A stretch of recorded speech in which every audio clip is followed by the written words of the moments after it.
modules.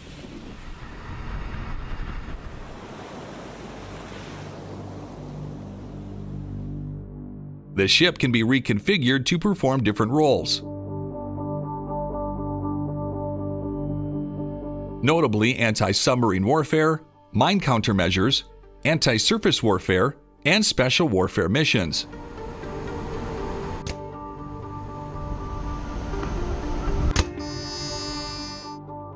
There are two classes of the LCS.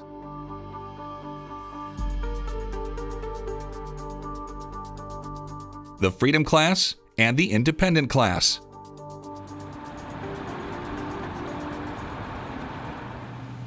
The Freedom ship is a steel monohull design. It is 300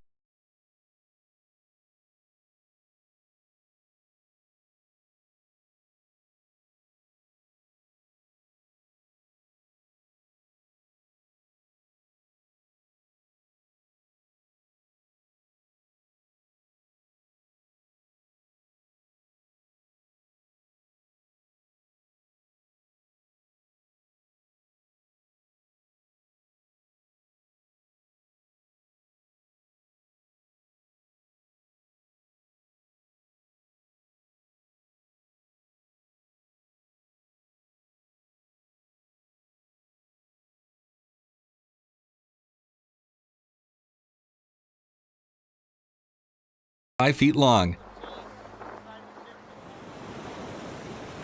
31.6 feet wide, and has a 4.6 foot draft.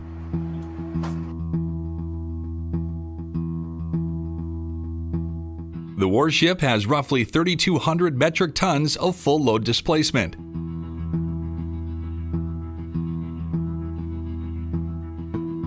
The two classes feature a combined diesel and gas turbine with steerable water jet propulsion.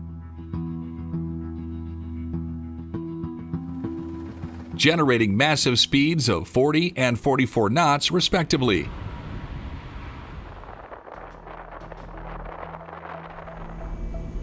The LCS sports rolling airframe missiles, a counter-boat missile system, and a Mark 110 gun, which fires 220 rounds per minute. The ship is launched sideways. The warship is placed side-on to the water on a slipway. Oil and wax or steel rollers might be used to help with the smooth slide.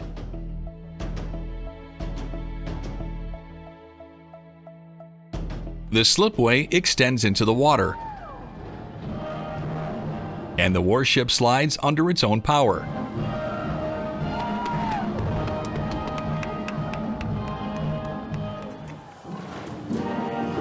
Then, thanks to its great buoyancy and stability, it became steady and ready for the first mission. The NOAA ship Reuben Lasker, a research ship of the National Oceanic and Atmospheric Administration, was also launched sideways.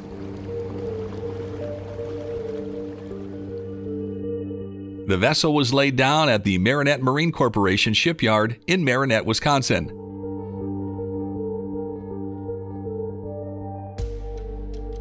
One year later, on June 16, 2012, Pamela A. Lasker, daughter of the ship's namesake Reuben Lasker, christened the ship. A house operator presses the button of the slipway, letting Reuben Lasker fall into the Menominee River.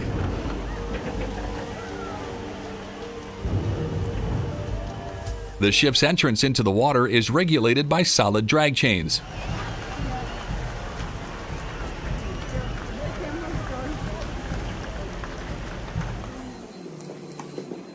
Here, one can see an alternative method of launching ships through an airbag launching system.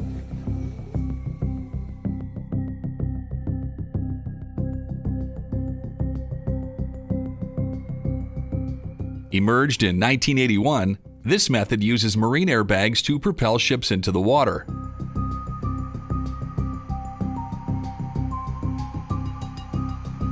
The airbags are cylindrical with hemispherical heads at both ends. They are made of synthetic tire cord reinforcement and rubber layers, allowing greater bearing capacity. The airbags are first placed under the ship and then inflated. Then the ship slides down into the water safely without damaging itself.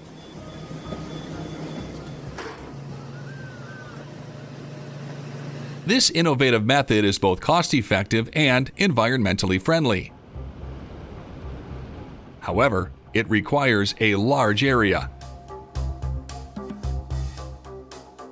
Shipyards like Ingalls Shipbuilding in Mississippi provide the U.S. Navy with unique landing platform docks, or LPDs.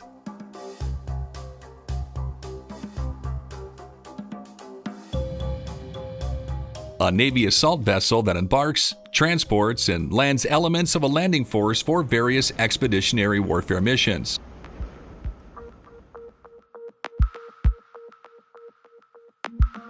Before the construction begins, engineers design every single piece of the warship and inject fleet input into the development process so the platform can meet future requirements. The ship is enormous and impossible to build at once. Consequently, master shipbuilders start by welding and cutting thin steel plates into panels.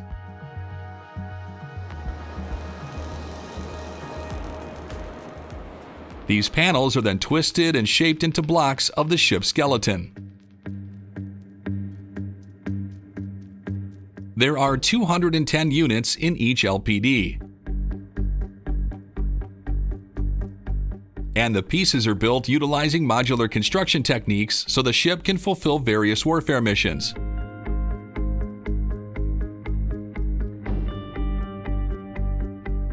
Therefore, cutting-edge technology and expert shipbuilders are combined to construct it. After years of construction, the 684 feet long platform is finally ready to launch using a floating-out method. The warship is carried out by the dry dock on which it was built.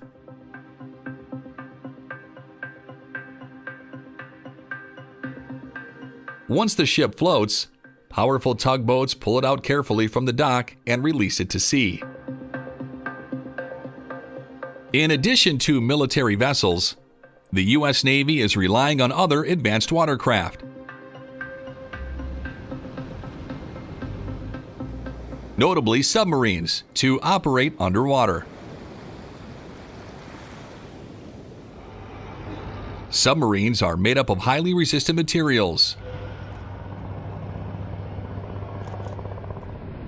and sophisticated technology to fit the harsh environment where they are intended to operate. The manufacturing process involves the use of multiple materials and a series of complicated steps. Steel is the main material to build this nuclear submarine. It's utilized to construct the essential parts of the submarine, including the inner and outer hulls, as well as the ballast tanks.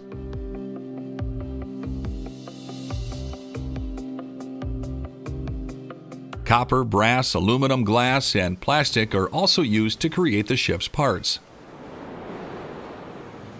The nuclear reactor, which represents the heart of the vessel, is fueled with highly enriched uranium,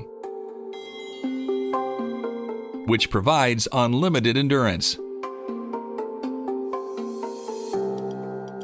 Materials like germanium and silicon are used in electronic components.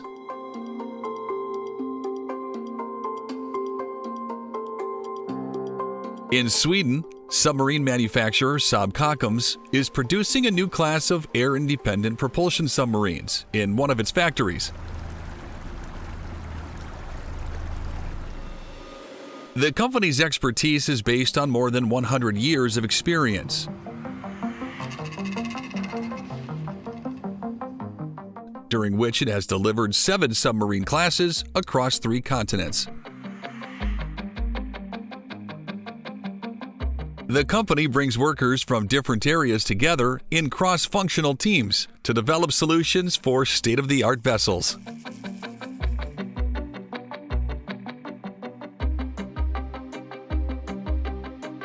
Once the submarine has been entirely constructed and undergone all of its testing and sea trials, commissioning takes place. We are here today to celebrate the commissioning of USS Oregon, the fourth ship to bear the name of the Beaver State. The first USS Oregon was a brig. At the commissioning event, it is expected that the ship's sponsors are in attendance, as well as leading dignitaries, public officials, and the media.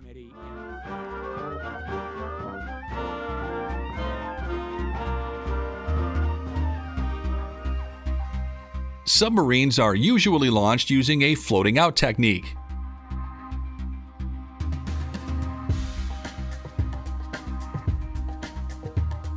When the ship is ready, the staff rolls it out carefully and places it on a floating dry dock.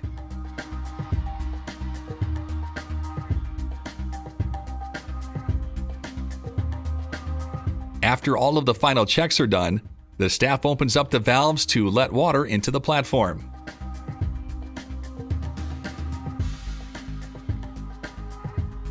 The floating dry dock sinks underwater, lowering the submarine with her.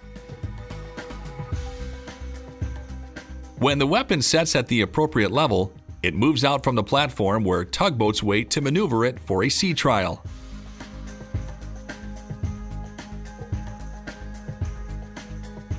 Before the delivery of the ships, the shipbuilder undergoes sea trials to test the watercraft's performance and seaworthiness.